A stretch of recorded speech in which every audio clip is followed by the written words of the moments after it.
নিশ্চিতভাৱে পাৰ্থ ইতিমধ্যে আপুনি উল্লেখ কৰিছে ৰাজ্যিক কেবিনেট কালিৰ দিনটোত মুখ্যমন্ত্ৰী ডক্টৰ হিমন্ত বিশ্ব শৰ্মাই নতুন দিল্লীৰ পৰা ভাৰ্চুৱেলি অৰ্থাৎ অনলাইন যোগে তেখেতে ৰাজ্যিক কেবিনেট বৈঠকত অংশগ্ৰহণ কৰিছিল আৰু তাতেই এটা গুৰুত্বপূৰ্ণ সিদ্ধান্ত গ্ৰহণ কৰা হৈছিল। সেই সিদ্ধান্তটো হৈছে ৰাজহুৱা স্থানত কোনো পধ্যেই গো মাংস ব্যৱহাৰ বা হোটেল ৰেষ্টুৰেণ্টত গো মাংস কোনো লোকক খুৱাব নোৱাৰিব আৰু সেই সিদ্ধান্তৰ পাছতে কিন্তু একাংশ লোকে ইয়াক সমৰ্থন জনাইছে আৰু সমান্তৰালকৈ একাংশ লোকে তীব্ৰ প্ৰতিক্ৰিয়া প্ৰকাশ কৰা দেখা পোৱা গৈছে। আৰু এই মুহূৰ্তত মই দিছপুৰ প্ৰেছ ক্লাবত আছোঁ। সংখ্যালঘু যিসমূহ ছাত্ৰ সংগঠন সেই সংগঠনসমূহে কিন্তু প্ৰতিক্ৰিয়া প্ৰকাশ কৰা দেখা পোৱা গৈছে। এগৰাকী ব্যক্তি আছে, মই পোনে পোনে তেখেতৰ কাষলৈ আহিছোঁ। কোনেও বন্ধ কৰিব নোৱাৰে তাৰমানে।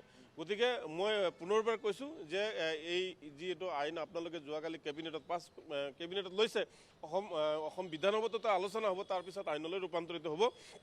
গতিকে এই যিটো তেওঁলোকৰ সিদ্ধান্ত, এই সিদ্ধান্ত প্ৰত্যাহাৰ কৰিবলৈ আমি নেমচৰ ফালৰ পৰা আমি দাবী জনাইছোঁ। মই যদি আপোনাক সোধোঁ তেনেহ'লে কালিৰ দিনটোৰ ৰাজ্যিক কেবিনেট আছিল, মুখ্যমন্ত্ৰী ডক্টৰ হিমন্ত বিশ্ব শৰ্মাই ভাৰ্চুৱেলি যোগে তেখেতে নতুন দিল্লীৰ পৰা আছিল আৰু যিটো সিদ্ধান্ত গ্ৰহণ কৰিলে ৰাজহুৱা স্থানত গো মাংস নিষিদ্ধ কৰা হৈছে, হোটেল ৰেষ্টুৰেণ্টত গো মাংস পূৰ্বে যেনেদৰে পায় এতিয়াৰ পৰা উপলব্ধ নহ'ব আৰু সেই সিদ্ধান্তৰ পাছত আপোনালোকে একাংশ লোকে কিন্তু সমৰ্থন জনাইছে। নাই চাওক, ইয়াতে বস্তু অকল যে গো মাংসটো মুছলমান লোকে খায় বা সেৱন কৰে সেয়াও নহয়। গো মাংসটো বহু খ্ৰীষ্টান লোকেও খায় আৰু আপুনি যদি দক্ষিণ ভাৰতলৈ যায় বা কেৰেলালৈ যায় আপুনি দেখিব বহু অমুছলমান লোকেও খায় বা বিদেশতো বহুত অমুছলমান লোকে খাদ্য হিচাপে গ্ৰহণ কৰি আছে। আৰু যিসকলে তেওঁলোকে পূজা কৰে তেওঁসকলক আমি সন্মান কৰোঁ, শ্ৰদ্ধা কৰোঁ। কিন্তু এতিয়া কথা হ'ল যে সৌসিদিনা চামগুৰি নিৰ্বাচন হৈ গ'ল। নিৰ্বাচনৰ সময়ত আমি দেখা পালোঁ বৰ্তমানৰ সাংসদ ৰকিবুল হুছেইন ডাঙৰীয়া এটা ভিডিঅ' এটা প্ৰচাৰ কৰিছিলে সংবাদ মাধ্যমৰ জৰিয়তে আৰু তেওঁ অভিযোগ কৰিছিলে যে বিজেপিৰ লোকে গৰু মাংস খুৱাই ধৰ্মীয় সংখ্যালঘু লোকসকলে বিজেপিক ভোট দিবলৈ মানে কৈছে। আৰু ৰকিবুল হুছেইন ডাঙৰীয়া এটা মানে সকীয়ানি দিছোঁ, কাৰণ মুছলমানৰ বা সংখ্যালঘুৰ ভোটৰ মূল্য গৰু মাংস নহয়, তেওঁলোকে উন্নয়নৰ স্বাৰ্থত ভোট দিছে। যিয়ে নহওক, যোৱাকালি যিটো মানে তেওঁলোকে স্থিতি লৈছে কেবিনেটৰ জৰিয়তে যে মানে ৰাজহুৱা স্থানত চাওক, আমাৰ ধৰ্মীয় সংখ্যালঘু লোকসকলে বিয়া বাৰুত কি কৰে, গাঁও অঞ্চলবিলাকত গৰু মাংসটো ব্যৱহাৰ কৰে।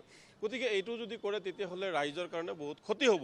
গতিকে আমি অনুৰোধ জনাওঁ মুখ্যমন্ত্ৰী ডাঙৰীয়া যে ৰাইজৰ স্বাৰ্থত আমি এই যিটো আপোনালোকে সিদ্ধান্ত লৈছে এই সিদ্ধান্তটো প্ৰত্যাহাৰ কৰিব লাগে আৰু পুনৰ আমি মানে আগৰ দৰে থাকিব লাগে। গো মাংসটো ব্যৱহাৰ মানে আপুনি চাওক, এনেই অসমত এতিয়া নিবনুৱা সমস্যা বহুত বৃদ্ধি হৈছে। এই গো মাংসৰ লগত জড়িত বহুত হাজাৰ হাজাৰ নিবনুৱা লোক জড়িত হৈ আছে। বহু ঠাইত আপোনাৰ হোটেল আছে, ৰেষ্টুৰেণ্ট আছে বা গো মাংস বিক্ৰী কৰি আছে। আৰু এনেকুৱা নহয় যে আমি কোনোবা বেলেগ ধৰ্মক আঘাত দি এই বস্তুটো কৰোঁ। আমি কেতিয়াও আঘাত দিব নিবিচাৰোঁ, কাৰো ক্ষতি হ'ব নিবিচাৰোঁ, বেলেগ ধৰ্মৰ অপকাৰ হোৱাটো আমি নিবিচাৰোঁ।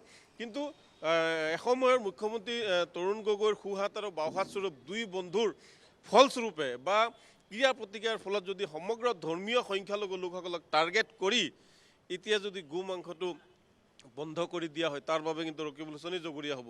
কাৰণ কিয় এনেকুৱা কৰিছিল, এইবিলাক কৰিব নাপায়। ৰাজনীতিৰ স্বাৰ্থত নিজৰ পুত্ৰ হাৰিছে, তাৰ কাৰণে গৰু মাংসৰ লগত কি জড়িত আছে? ৰাইজে ভোট দিয়া নাই, আপোনালোকে হাৰিছে, আপোনালোকৰ পৰা সমষ্টি কাঢ়ি লৈছে ৰাইজে।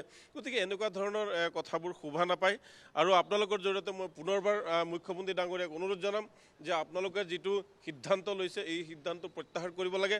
আপুনি সমগ্ৰ ভাৰতবৰ্ষৰ দৃষ্টিত যদি চায় আপুনি তেতিয়া দেখিব যে ভাৰতবৰ্ষৰ পৰা বিভিন্ন দেশত কিছুমান কোম্পানী আছে যিবিলাকে গো মাংস ৰপ্তানি কৰে। তাৰে ভিতৰত নামসমূহ কিন্তু ইছলামিক নাম, মুছলমানৰ নাম, কিন্তু অমুছলমান লোকে, সনাতনী লোকে, মই চিধাই কৈছোঁ সনাতনী লোকে তেওঁলোকে এইটো ব্যৱসায় কৰি আছে।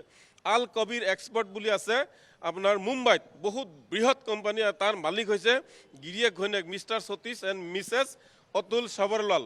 আপোনাৰ আৰবিয়ান এক্সপাৰ্টছ বুলি নাম দি মুম্বাইত খুলিছে সুনীল কাপুৰ নামৰ এজন ব্যৱসায়ীয়ে। তেওঁলোকে বিশেষকৈ ৰাছিয়াত তেওঁলোকে গো মাংসটো ছাপ্লাই দিয়ে। এই সিদ্ধান্ত আপোনালোকে কোনো পধ্যে মানি চাওক, এই সিদ্ধান্তটো আমি প্ৰত্যাহাৰ কৰিবলৈ আমি অনুৰোধ জনাইছোঁ। যিহেতু এইটো আকৌ বিধানসভাত আইনলৈ ৰূপান্তৰিত হ'ব, কথা বাৰ্তা চলিব। গতিকে আমি মানি লোৱা নোলোৱাটো পিছৰ কথা। আমাৰ দুখ লাগিছে যে আমাৰ মৌলিক অধিকাৰ, আমি খাওঁ, আমি ভক্ষণ কৰোঁ। মই গৰু খাওঁ, ছাগলী খাওঁ, গাহৰি খাওঁ, মই হাঁহ খাওঁ। হাঁহটো কাৰোবাৰ অৱতাৰ, মাছো কাৰোবাৰ অৱতাৰ। গতিকে এই কথাবোৰ আমি ভিতৰুৱাকৈ আলোচনা কৰিবলৈ নাযাওঁ। আমি পুনৰবাৰ কৈছোঁ যে এই বিষয়টো মুখ্যমন্ত্ৰী ডাঙৰীয়া বা কেবিনেটে প্ৰত্যাহাৰ কৰিব লাগে। আমি সেয়া আপোনালোকে অনুৰোধ জনাইছোঁ। আপোনালোকক আমি ভোট দি ৰজা বনাইছোঁ, অসমৰ উন্নতি, অসমৰ শান্তি, ভাতৃত্ববোধ কৰি ৰাখক।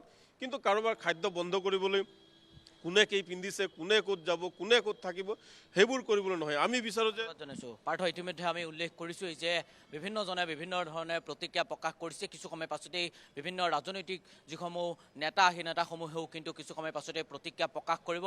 ইতিমধ্যে কেইবাগৰাকীও AYDFৰ বিধায়কে ইতিমধ্যে কালিৰ দিনটোতে প্ৰতিক্ৰিয়া প্ৰকাশ কৰিছে। কোনোপধ্যে এই সিদ্ধান্ত মানি লোৱা নাই। আৰু বিশেষকৈ এই গৌ মাংসৰ যিটো প্ৰসংগটো উত্থাপন হৈছিল চামগুৰিৰ, বিশেষকৈ চামগুৰি সমষ্টিত বৰ্তমান সময়ত